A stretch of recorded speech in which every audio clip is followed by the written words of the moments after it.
Hello. So today we're going to talk a little bit more about probability. Before we've talked about probability, simple probability, and how that is calculated and how that occurs. Today we want to start out by talking about a random variable. And a random variable is nothing more than the result of an event. Now remember, an event is what it is that we are doing that we're looking for the probability on. It might be rolling a die. If we roll a die, our random variable is the result of rolling that die. It can take on a value from 1, 2, 3, 4, 5, 6. Those are the possible values of our random variable.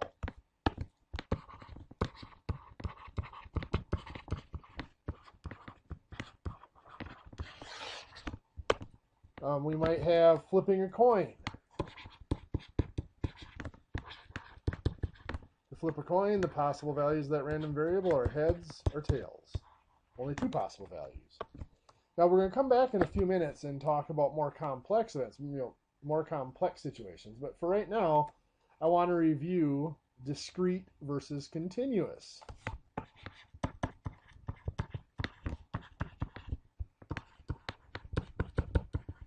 Now there are a lot of ways to define discrete and continuous.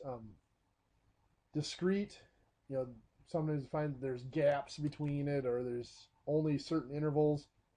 Continuous is sometimes defined as no matter how close together two values are, there's always a possible value in between them.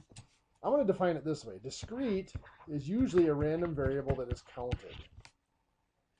So for example, if I want to know how old are you, well that is, usually we're talking about just years, so you're looking at counting the number of years. Or how many cars do you own? Number of classes being taken. You're going to count them. For continuous, generally continuous random variable is something you would measure, like your height or your weight. Now, if you think about it, like I said, one of the more technical definitions of continuous is no matter how close together two values are, you can always find one in between them. No matter how close in height two people are, they're never exactly the same, and you can always, if you search long enough, find somebody who is in between them in height. So that's the property of continuous. So now let's take a look at a probability distribution. A probability distribution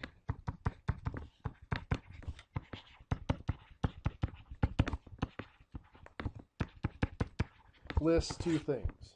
One, it lists all, now this is for discrete, of course. If we are continuous, this wouldn't be possible, but all possible values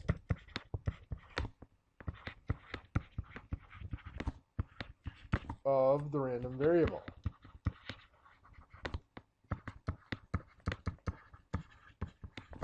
And the second thing that the probability distribution lists is the probability of that value occurring.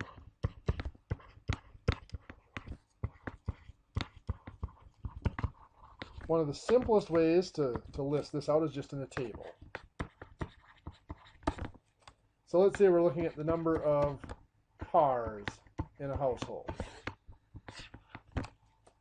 And we're going to list the probability. And this is just for a small group that we've defined. Let's say that it's all students in Math 215. And let's say that there are some students that listed there are 0 cars in their household. Let's say that probably is 0.09. 1 car, let's say that was 0.32. 2 cars, 0.36.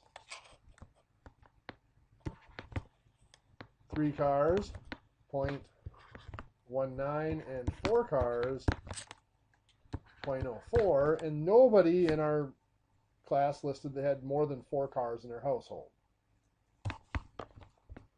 Now there are two things that are requirements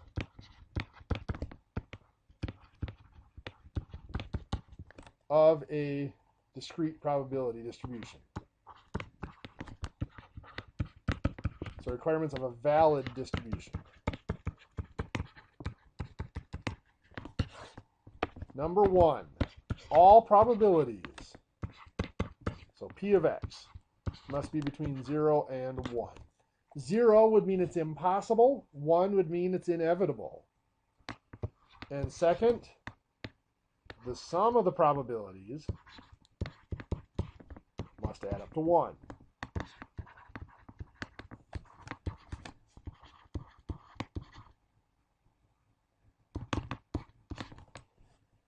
Now, there are some other smaller qualifications like can't be, must be one value or another. Mutually exclusive is the term that we use there. And actually, I believe this book uses disjoint.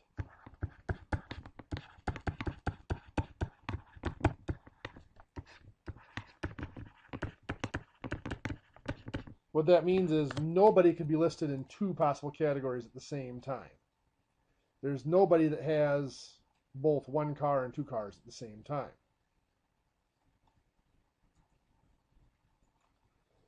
So let's double check this to make sure this distribution works. Let's add them up. Let's find the sum here. Let's see, we got 0.09, 0.41, 0.77, 0.96, and that does add up to 0.10 is the sum. And each of them is between 0 and 1, and it isn't possible to have both 2 or 3 cars in the same household. So this is a valid probability distribution. So now let's take a look at some things that we want to do with this distribution. I'm actually going to copy it here and bring it down, or I can work with it a little bit better.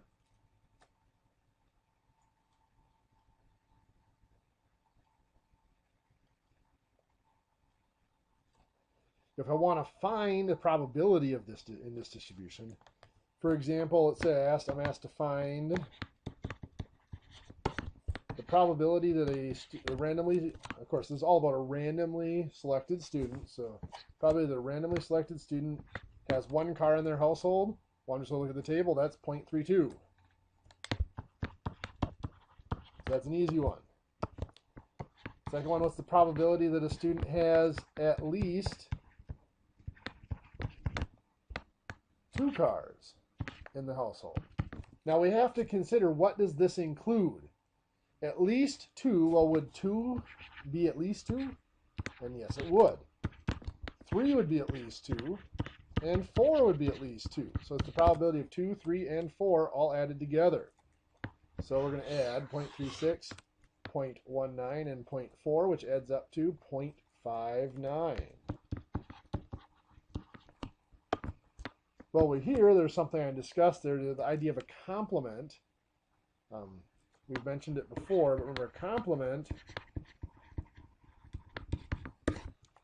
an event or a result and its complement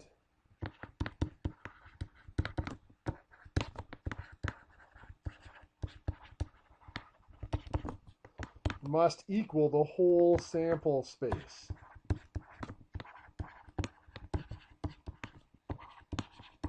For example, the probability of flipping heads on a coin is the complement of flipping tails on the coin, because that's the only 2 possibilities. Here, I was just asking for the probability of at least 2, which included 2, 3, and 4. So its complement would be what's left over, the rest of the sample space, 0 and 1. So what I could have done for that probability is I could have added the 0 and 1, you get 0.41, and then realizing the whole sample space is a probability of 1, I can subtract that complement of 0.41 to get 0.59. Get the same result either way. And in this case, it's not a whole lot of difference in work either way. So it's about the same amount of work. But let's take a look at this next example. What's the probability that a randomly selected student has more? No, let's do it this way. Less than 4 cars.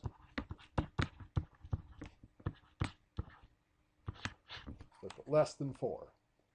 Now here, the 4 is not included because 4 is not less than itself. So this is the probability of 0 plus the probability of 1 plus the probability of 2 plus the probability of 3.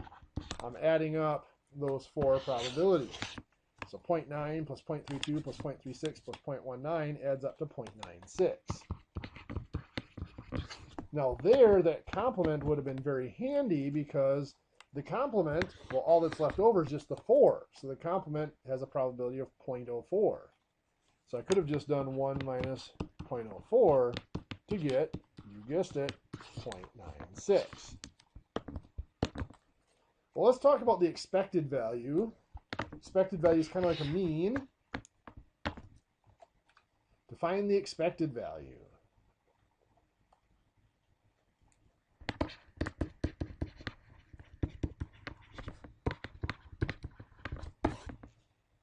the expected value is just the sum of the x times the p of x.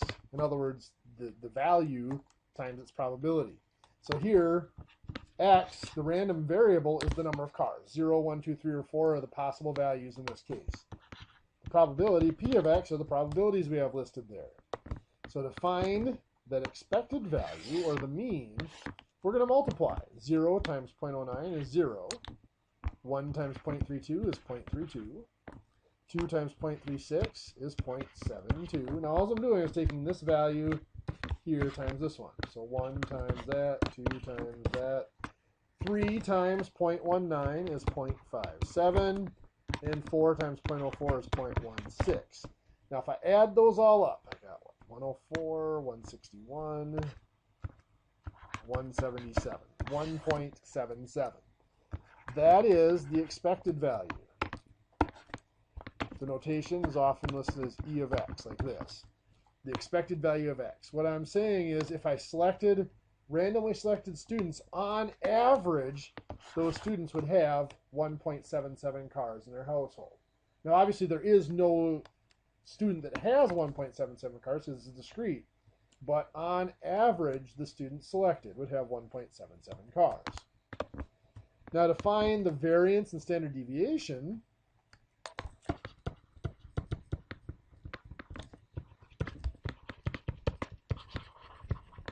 this follows the same steps as we did for the variance and standard deviation before, except now we've got to take each value and we have to subtract the mean from it. So x minus E of x. Remember, the expected value is our mean for probability. So 1 minus 1.77 is negative 1.77. 1 minus 0 minus 1.77 is negative 1.77. 1 minus 1.77 is negative 0.77. 2 minus 0.77 is 0.23. 3 minus 0.77 is 1.23. And 4 minus is 2.23. And then we have to square it.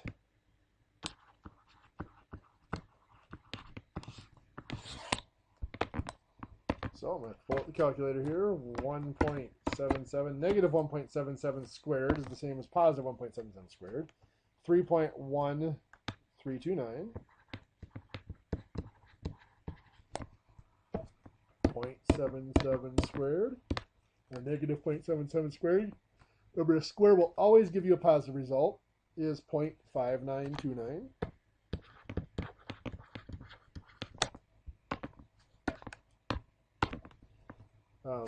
0.23, now it's positive, so I don't have to worry about it, but I didn't before either. 0.23 squared is 0.0529. 1.23 squared.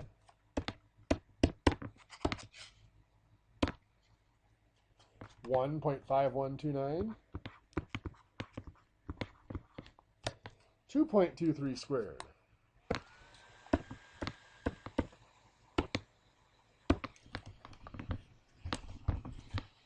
4.9729.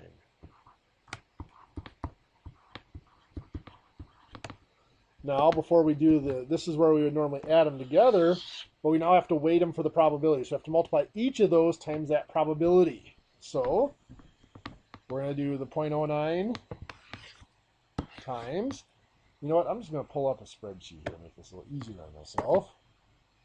Instead of going back and forth to my calculator.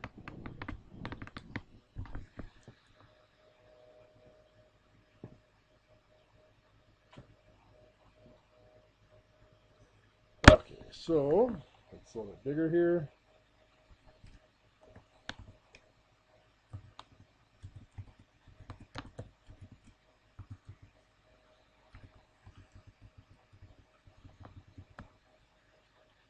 Now we have 0.09, 32, 36.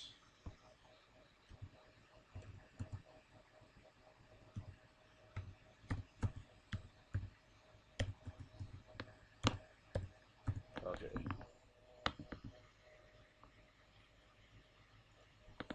So now I'm going to take each of these, I'm going to subtract this x minus e of x, remember the expected value of x. Let's keep me from making mistakes anyway. Squared.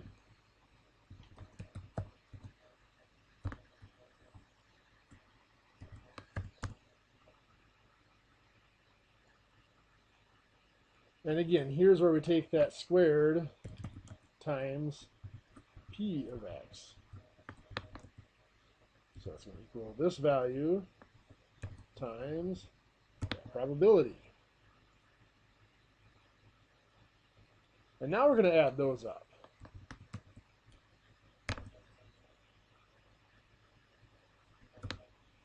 So the variance here is 0.9771.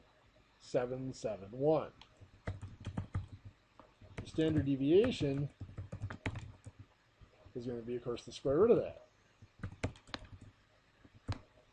0.98848. Now, that's rounded off to just 5 decimal places. In the problem, I'd tell you what to round off to, usually 3, 4 decimal places. But here, again, we see the standard deviation is larger than the variance because we're dealing with numbers smaller than 1. Okay, so that's our standard deviation and variance for a regular, just your standard discrete probability distribution. Now, I promised we'd look at something a little more complex. And what we're going to look at now is what happens if a random variable is not just the result of a simple event. What if it's a compound event or multiple events? What we're going to do is we're going to look at a simple event called a Bernoulli trial.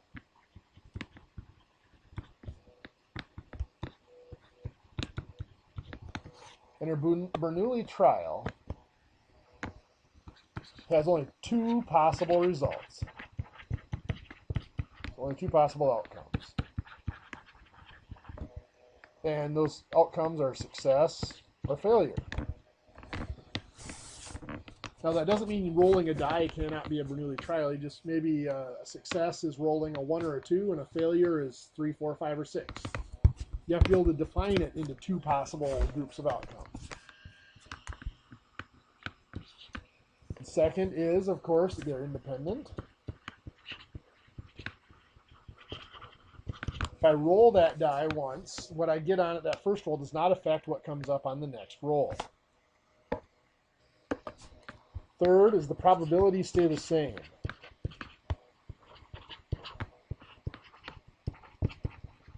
So that means the probability of success or failure does not change from one trial to the next. They stay the same. So now, again, I'm not even sure if your textbook talks about Bernoulli trials. Some of them don't. But I bring them up because Bernoulli trials are the basis for what we're going to talk about, a special type of discrete probability distribution, and that is binomial probability.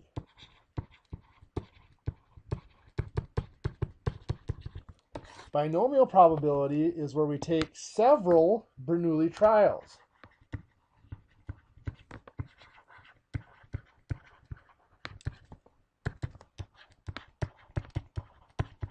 And a random variable,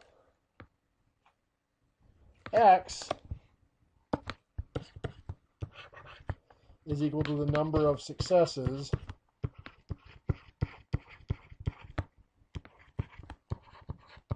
out of a set number n trials. So n here is the number of times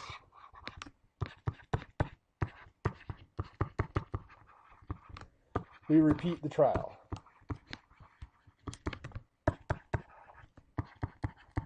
So let's look at a very simple one. The simplest possible Bernoulli trial, which we could use for binomial probability, is flipping a coin. Obviously, it has only two possibilities, heads or tails. So let's define heads to be success and tails to be failure. Now, the coin has no memory, so it doesn't matter what I get on a certain one flip. The probability of heads or tails on the next flip is still the same. There doesn't matter, so that's independent. Then the probability stay constant? Yes, there's no way, no matter how many times I flip the coin, the probability of getting heads is still 1/2 or 0.5. So let's say, but that's our Bernoulli trial. Our binomial experiment now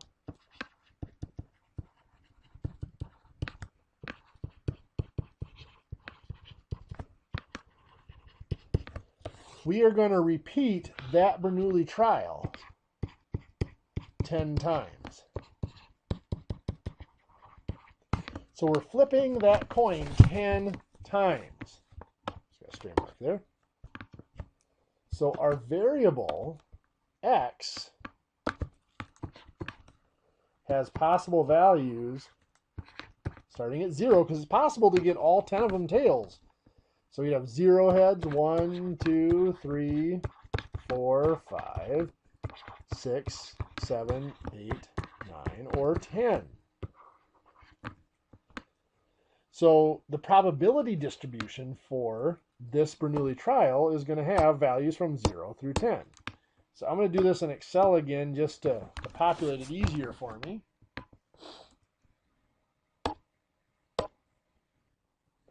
Okay, I paused for a second to get everything set up here, so I wanted you to be able to see how we put these figure these probabilities out.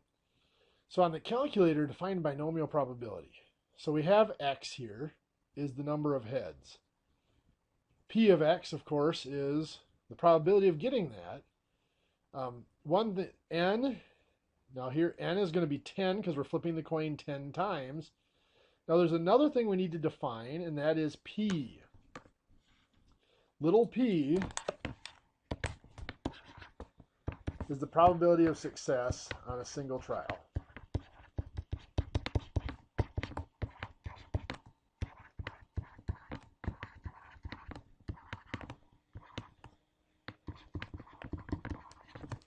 So in this case, P is 0.5, because the probability of success on any flip of the coin is 0.5. So for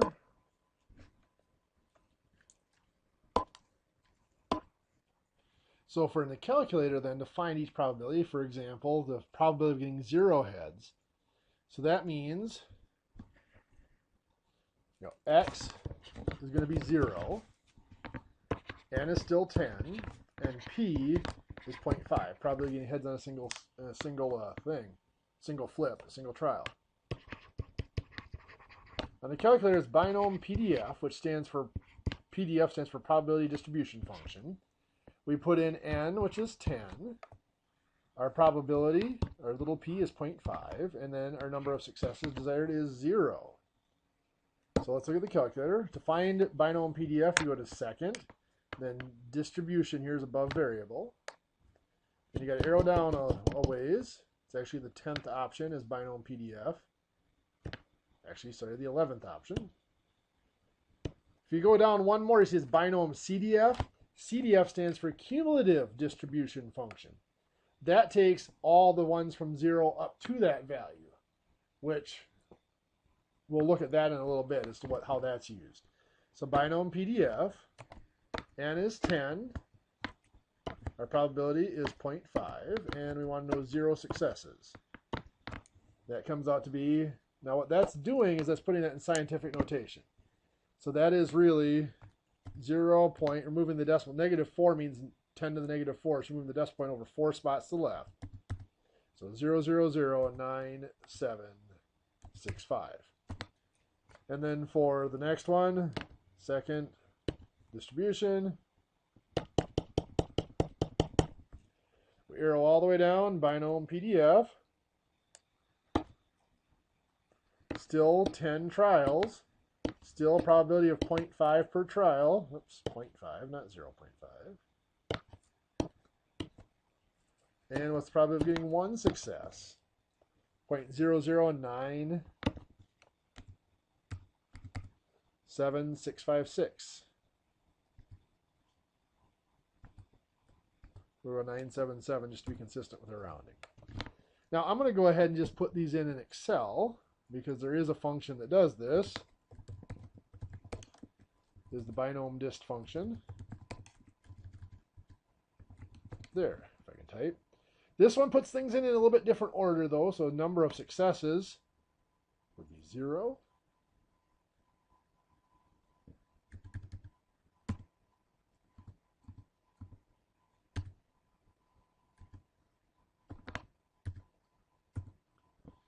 Let's try this again. Number of successes. Trials is 10. Probability per trial is 0.5. Cumulative. We're going to put in false there. Or you can just leave that blank, would do the same thing. That's saying we're not going cumulative. And there, that fills in our probabilities for us. So, I can make that a little bigger if I wanted to. There's each of the probabilities. We've got the same probabilities with the calculator. So now if I want to know what is the probability of having a certain value, what's the probability of getting 3 heads out of, it's in a bad spot there, of getting 3 heads out of 10. So P of X equals 3. Well, that's just right here. 0.1171875. On the calculator, I would calculate that. I would do second distribution. Get down to binomial PDF. Out of 10 trials with a probability of success of 0.5 on each trial, I want to know what's the probability of having 3 successes. And there it is. I get the same number, 0.1171875. But what if I want to know what's the probability of at least 5 successes? Well, that would require me to take, at least 5 would include 5 all the way up through 10. It would require me to add those up, which I could do. In fact, let me take a look at a different one. Probability of no more than 3 successes. Let's do that one first. No more than 3 would be 0 through 3, because 0 is no more than 3. So 3 is included in this one. If we had said less than 3, 3 would not be included. But anyway, so I'd have to add them up 0 through 3. And I could do that, but there's an easier way on the calculator. I can use a cumulative function. If I do second distribution,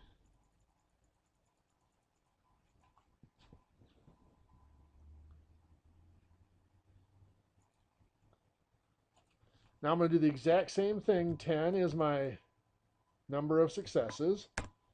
0.05, or 10 is my number of trials, I should say. 0.05 is my probability of success per trial. Oh, shoot. Let me try that again. Hit the wrong key.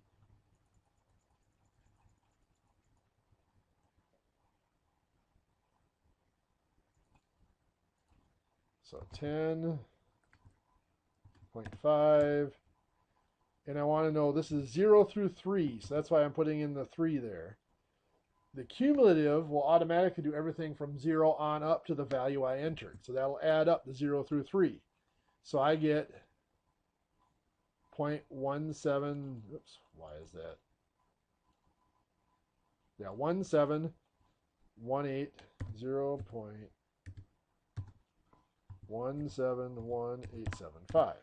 Now, had I gone to add those up, let's just do a sum here quick. For 0 through 3, I get the same value. So you can see it returns the same value. So how about this one here of at least 5? Now I don't want 5 or less, I want 5 or more. What I have to do is that this is the same as the complement of probability of no more than 4. Why did I say 4 instead of 5 there? Well, because the 5 is included in what's above it. So I only want to take out the ones that aren't included. That would be 0 through 4.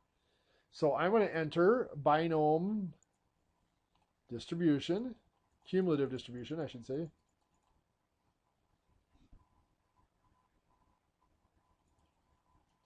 So binomial CDF, still 10 trials, still a probability of 0.5 per trial, up to 4. Now what I found there is the probability of the complement. So what I really want is 1 minus that answer, which is 0.62305. Let's go 62305.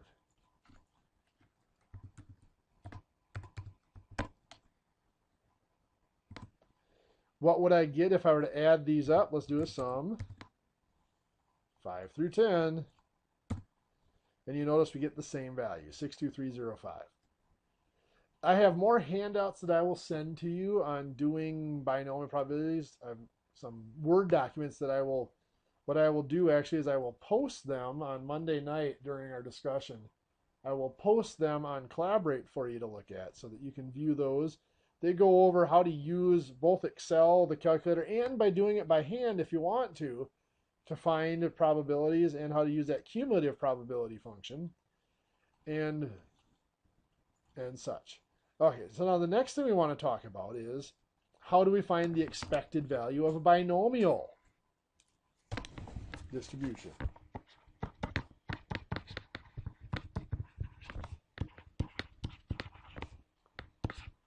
Remember, the expected value is basically the mean of a binomial distribution. Well, the expected value is just equal to n times p. So for this experiment, n was 10. We did 10 trials. And p, the probability of success on each trial, was 0.5. 10 times 0.5 is 5. So the expected value, if we did enough of these experiments and these 10 trial runs, the average result would be 5 heads out of 10 flips. So that is our expected value, or average value of the random variable. The variance, some textbooks define a value called Q, which is 1 minus P. Other textbooks just use 1 minus P. The variance of the random variable here, the variance of X, is n times p times q, or I'm just going to put in 1 minus p. It's more descriptive to me. 1 minus the value of the random variable, or the probability of each trial. So that means here that this is 10 times 0.5, which is p, times 1 minus 0.5, which is going to give us 2.5 is the variance.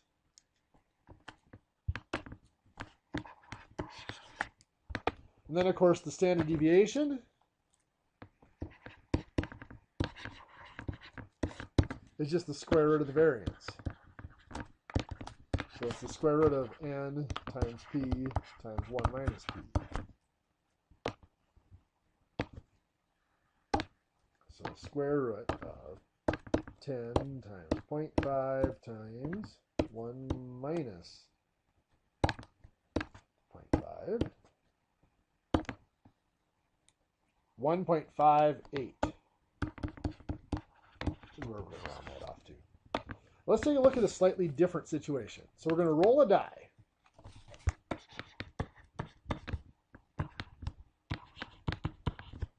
We're going to define a success to be rolling a 1 or a 2, and a failure to be rolling a 3, 4, 5, or 6. So now little p here is equal to the probability of rolling a 1 or a 2, which is 2 out of 6, or 1/3.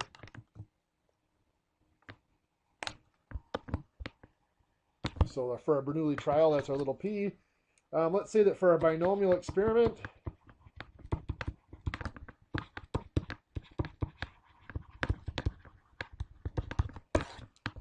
we are going to roll the die 30 times.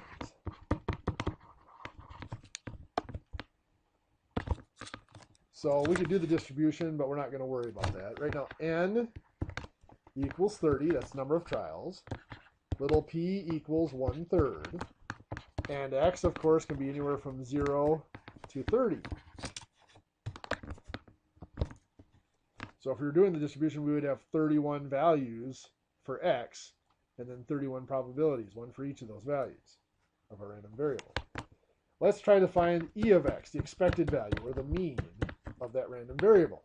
Well, we have 30 is n. Remember, it's n times p.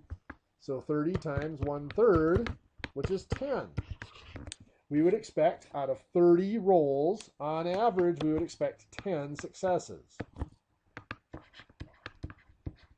The variance of x, well, that's going to be 30 times 1/3 times 1 minus p, 1 minus 1/3. Remember, it's n times p times 1 minus p. So that ends up being 6.67. And then, of course, finally, standard deviation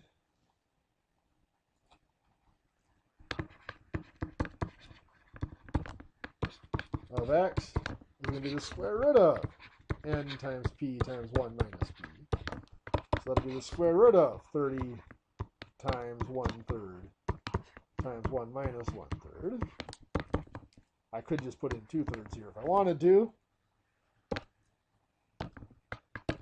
Keep this short, I'm going to put in 30 times 2 divided by 9.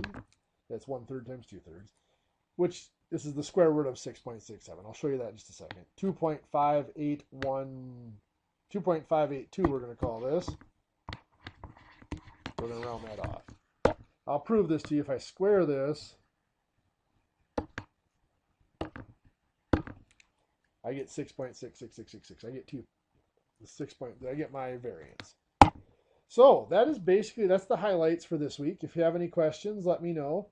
Like I said, I will put out on Collaborate those documents for finding or for working with binomial probabilities in a little bit more detail for you. If you have any other questions, let me know. Otherwise, have a great week.